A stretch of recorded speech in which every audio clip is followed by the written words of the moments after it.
Okay. Welcome to Compassion Speaks, where we give a voice to the nonprofits in the community.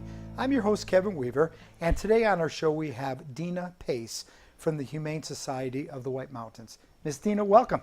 Thank you, Kevin. How are you? I'm well, thank you. Before we get too far, introduce your guests. And, I will.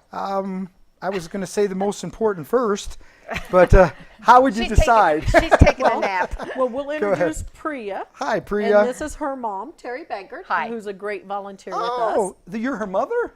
Of course she is her absolutely. mother. No, just kidding. Do Hi, you Priya. really? And then we have Pip. Hi, Pip. And her mom is Gail Basso, another great volunteer we Yeah. have. See, striking resemblance, huh? Come here, baby. Yes. Well, exactly. all kidding aside, we're thrilled to have you guys here today. Sit. You know, what you do is so vitally important in any community, in any society. They were telling me the stories of these animals. And, you know, if you don't mind, why don't you tell the viewers where these guys, girls, what are they? They're girls. They're Girls. both girls. Come here. You know, kind of where they came from and a little bit of their story, because you know, when you hear this, I know that watching the girls talk, they were kind of showing some emotion. And you know, we need to be a little bit emotional about this kind of stuff. You don't want to. Okay. Because it really is not. We often talk about advocating for human beings that can't speak for themselves, Right. but animals certainly can't. No, they can't. So Priya, she came to you. She came to me, a good Samaritan, and there's lots of them out there. She was very young. She was not quite a year old. She was very pregnant, very skinny, and very scared. And a woman was able to lure her into her vehicle. She brought her to the Humane Society, where she had her babies. And then we were very blessed that she went into foster care, so her babies could be cared for. Her babies were adopted, and we had lost our old kid. There I go again. That's good. We had lost our old girl the day she had her babies. And so 2.5 months later, she came home with us. You know, I was joking around before we got started, and I said, "Can they do any tricks?" And I forget which one of you said, "Yeah, they can live." And so here she is, alive and doing well. And Exactly. Pip. And Pip was brought into the Humane Society this past New Year's Eve. She was found in a snowstorm, tied to a fence in the forest with a rope that was embedded in her skin, Oh, you can for which still she's see still it. got the scar, and it tore out this front part of her muscle. She had just finished nursing puppies. She was badly abused. She had all kinds of skin conditions and terrified of everybody. And when they brought her in, the skiers found her and brought her in. We stayed Oh, open thank late. goodness. And the staff didn't know if she'd make it through the night, that first night, but she did. But she seems so well socialized. And now, well, they worked with her very softly, but diligently every day, hand feeding her to get her the courage to come out of the kennel. And to begin to trust people, and I took her into foster care in February, Amazing job, and you got to be applauded. then adopted her, and now she's on television. I mean, you know, star. yes, So and she's up for everything. So Miss Dina, define the Humane Society of the White Mountains. I mean, sometimes we take it for granted, but what exactly is it? You know, of course, we're a nonprofit organization. We are the only humane society in the White Mountains. Okay. And this is what we do. You know, we need to educate the public that these cases of these animals live with us. We rehabilitate, we rehome, and thanks to great fosters and volunteers and the staff, we make this happen. And these animals go on. Priya's actually a certified therapy dog and goes to the hospitals and the Excellent. library, and so that so people understand that we are all about being the voice of the voiceless and saving these Exactly. amazing souls. Do you go to Haven of Sholo? No, we go to Summit Healthcare. Oh, I thought I pulled you into somebody's room the other day. I Yeah. thought you looked familiar, but I guess that wasn't you. So, yeah, I mean, what an amazing work. You know, you think, at least for me, oftentimes you think just on the surface, the Humane Society, that's where you go get a dog that somebody didn't want. But that's where you go get a dog that not just did somebody not want, but generally speaking, I would imagine, probably has a very sordid history. Right. And the dogs and the cats that come to us, sometimes we know their history, sometimes we don't. Yeah. But if we listen to them, I mean, like both of these girls, they were starving down to nothing, they were alone, and they were scared. You know, so they were abandoned somewhere, or they Yeah, got away and no one came looking.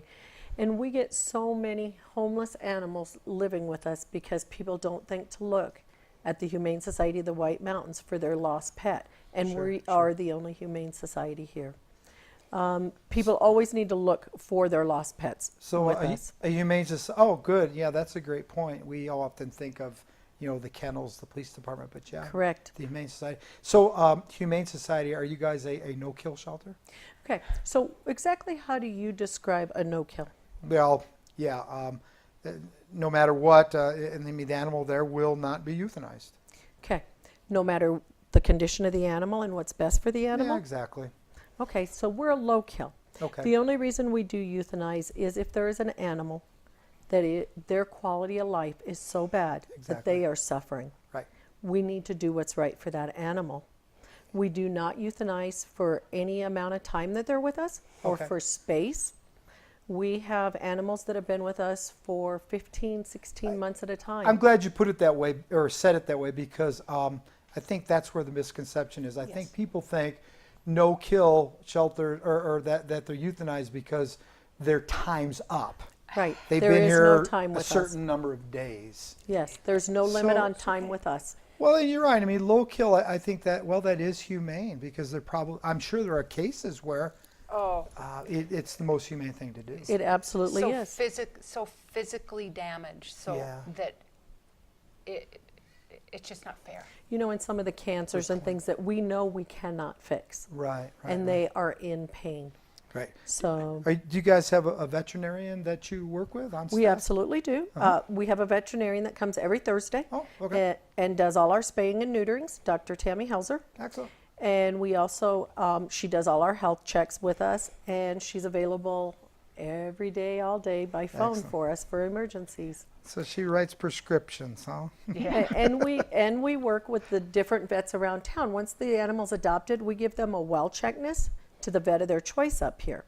So all the veterinarians have a working relationship Excellent. with us here. Yes. Excellent. So what people need to know is that we are not affiliated with the Humane Society of the United States, Oh, the ASPCA. A lot of people think we get funding from these organizations, and we Okay. do not. so you get any kind of government funding? No, Nothing, nada. no. Oh, See, even you are I surprised did not by know that. Well, that's why you're here. So how we get our funding is from donations, Okay. from our doghouse thrift shop, Okay. from fundraisers. And that is why we are going to talk about And speaking of fundraisers, our hold it up that way. Our There you go. biggest fundraiser event of the year is August 26th, and it's Happy Tales. Okay. We do this at Charlie Clark's in the Orchards from 11 to 5. This is an amazing event. We have a live auction, we have a silent auction, blitz auction, raffle baskets, barbecue, adoptions. wow, sounds like a great night out. And this is something that people have come from other states, and every year they come back from out of state to come to this event. What kind of funds do you raise and do you hope to raise? Okay, so we would hope to raise, we kind of have mentally set a goal for ourselves of $100,000. Okay, we'll see. So let's challenge somebody out there. You can write check for $100,000. Perfect. It could happen. It Why can not happen. ask? Miracles happen every absolutely. day with us. Absolutely. You know, so all the stuff that we auction off has been donated. So there is no cost to the Humane Society for any of the things being raffled, Excellent. auctioned, and 100% of those proceeds come right back to the homeless animals there at the Humane Society. Last year, it cost our shelter $1,532 a day to stay open. Wow. So even at $100,000, everyone goes, well, if they get $100,000, they Yeah. don't need any more That goes money. away pretty quick, doesn't Let's it? do the math on it. Exactly. Exactly. So Exactly. our goal is to always make sure that we have the money, and we've been blessed so far that we've always been able to take care of any situation that comes to us with these animals. You know, I see oftentimes in obituaries where people will say in lieu of flowers. Do you get a fair amount of money from We do. that? We do. And you Yeah. know, people think that we need big money from everybody. We don't. Every dollar adds up. That's true. Every dollar helps us to do what we are doing. Hmm. And this Happy Tales, like I said, so if there's businesses or individuals that do want to donate something to this, get a hold of us out at the shelter Okay. or at our doghouse thrift shop, and we will make arrangements. You can either bring it to us there, or we will make arrangements to come and get something. Okay. Is there a fee? I mean, like a ticket or? Okay, so there is no fee to come into Happy Tales. Okay. There's no admission. The barbecue tickets, which I have that flyer, Excellent. if you buy them in advance, they're $18, and at the gate they're $20. Okay. Great. And with that, you will also get your bidder ticket. If you come in, there's no fee to come in, no Okay. admission price.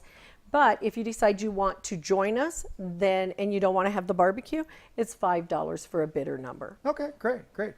Now, the Humane Society, are people members of the Humane Society? Do you have a membership? We do have a membership, Okay. and that's a yearly thing, and that ranges from $25 for an individual, and it can go $50 for a family, $200 for a sponsorship.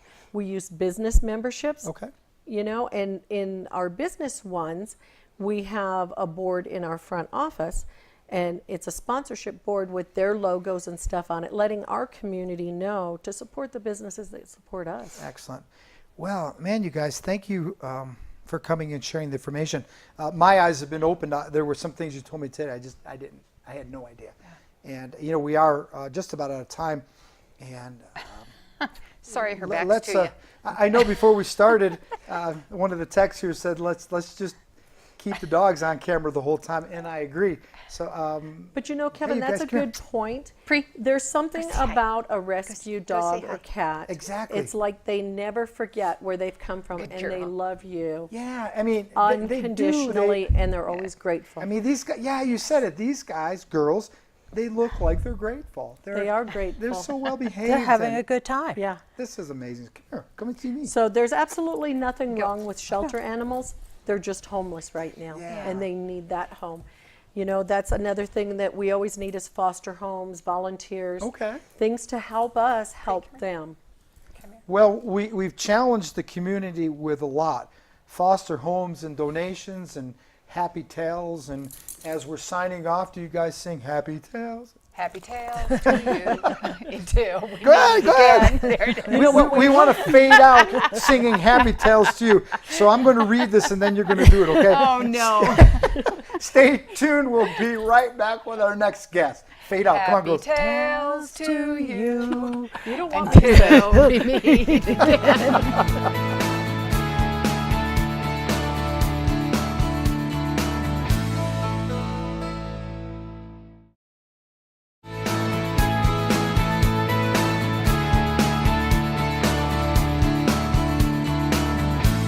And welcome back. We have with us now Dave Audsley from the Rocky Mountain Elk Foundation. Dave, welcome. Thank you. Good morning. We were talking just before we began this session, Dave and I, and Dave said, what I'm going to do is I'm going to present this to the non-hunters that are out there.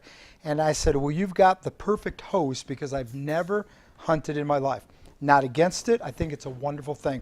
But I just never done it. But one of the things you said, and I never really considered this or thought about it, that hunting is wildlife conservation. So talk about that. Okay. Basically, I really want to emphasize to the audience that I'm not talking to the hunters. That'd be preaching to the choir. Of I course. want to address this presentation to non-hunters, bird watchers, hikers, campers, and fishermen, and explain and point out to them that the Rocky Mountain Elk Foundation we are preserving habitat for all wildlife. An example,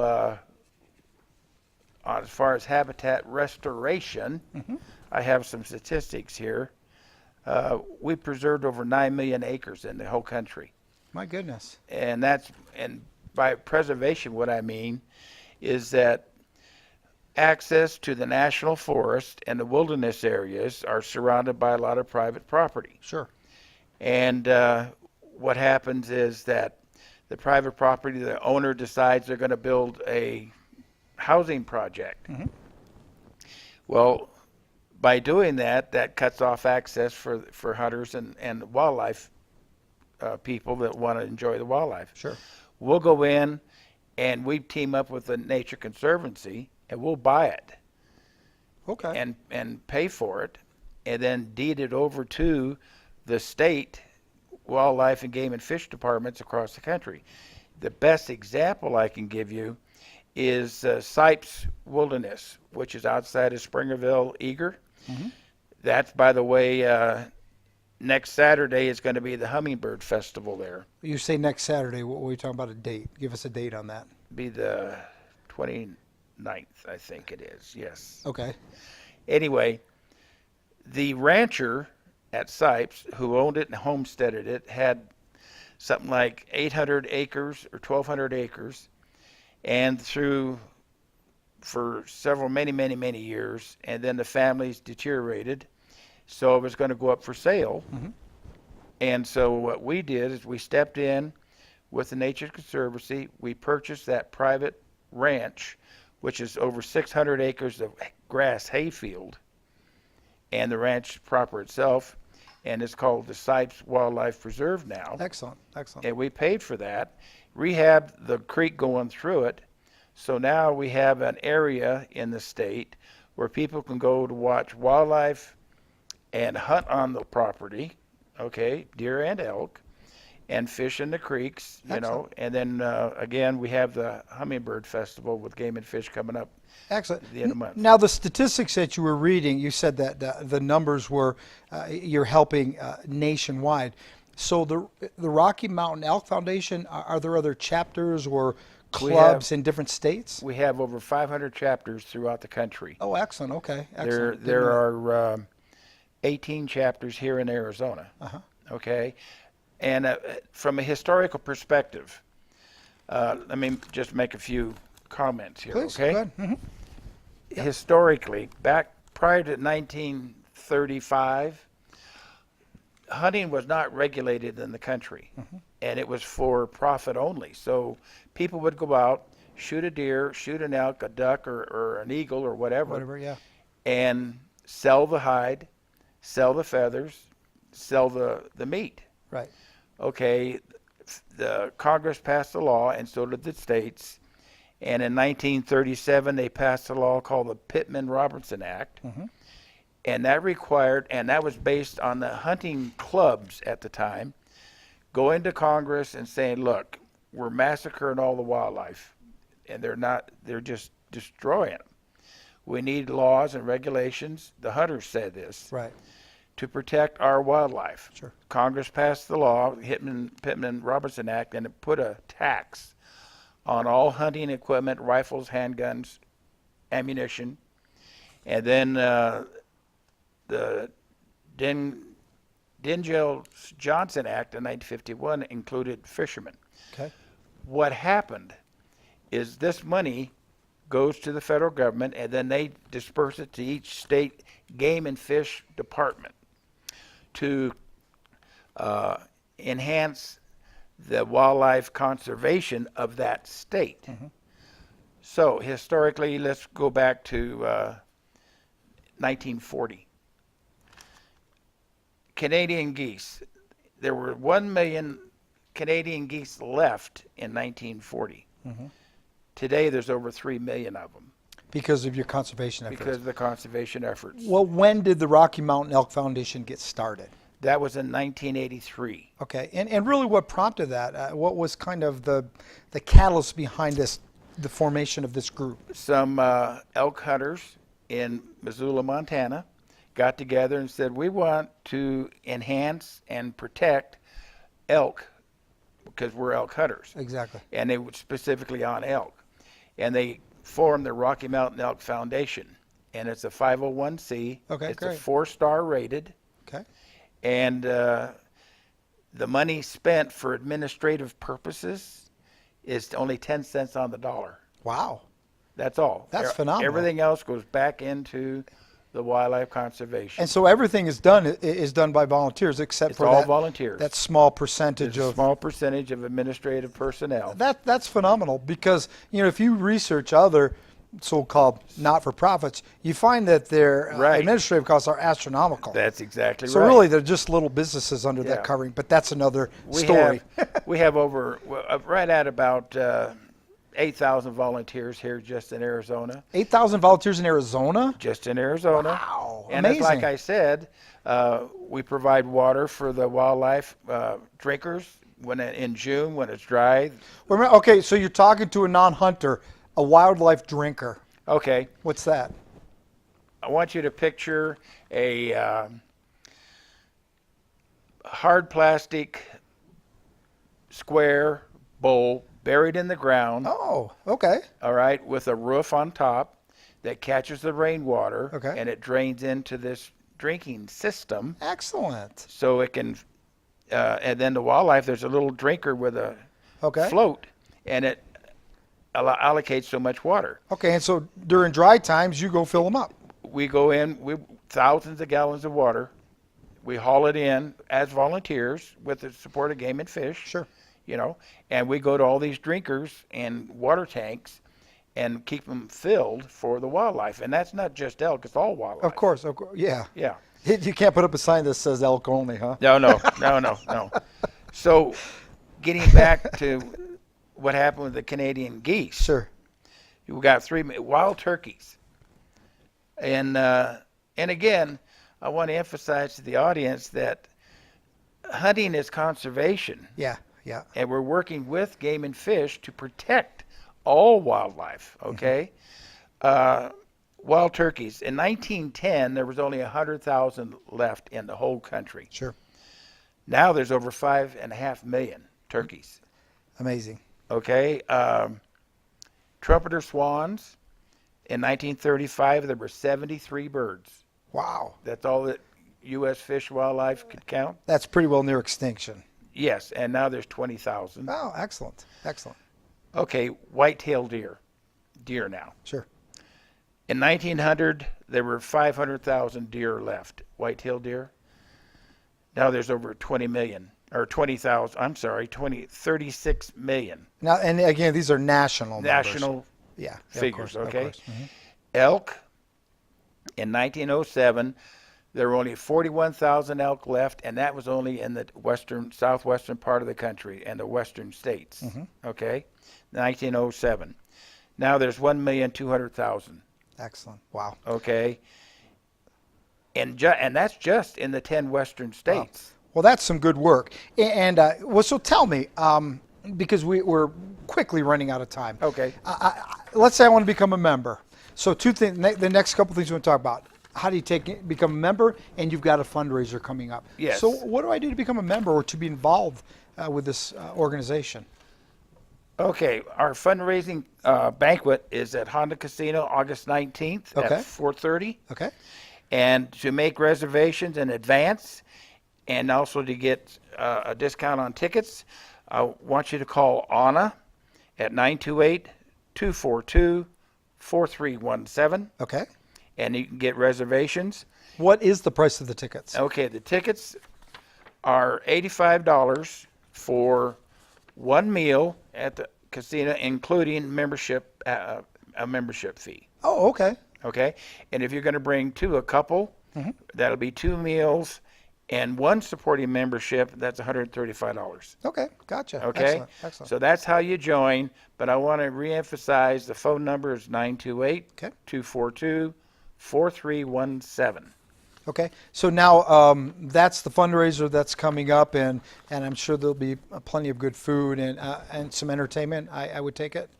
What we do is we have an auction, Oh, okay.